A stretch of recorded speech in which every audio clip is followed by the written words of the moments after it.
Government road and transit spending is set to expire on May 31st, which means lawmakers on Capitol Hill will have to work quickly to pass a new funding bill. One America's Augusta Cassada brings us more from Washington.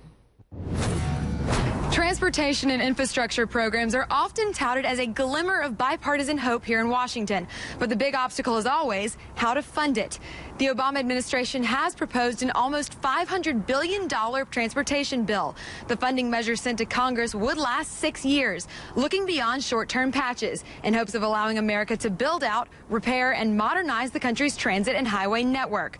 But President Obama's higher tax rate plan will likely face opposition from the Republican-controlled Congress. I spoke with Michael Sargent of the Heritage Foundation. He focuses on transportation and federal spending and tells me the tax more, spend more route is one that's traveled too often. It does nothing to do to solve the long-term problems with the way we spend and invest in infrastructure.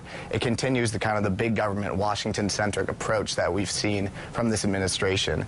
Sargent argues that the administration's top-down approach is one that infringes on states' rights. It increases transit spending, which spends on local transit projects, by 75%, and these should be local matters. And it also continues to spend federal money on local projects through the Transportation Alternatives Program on things like bike paths, sidewalks, things that really are local in nature and should not be diverting money that should be spent on maintaining the interstate highway system.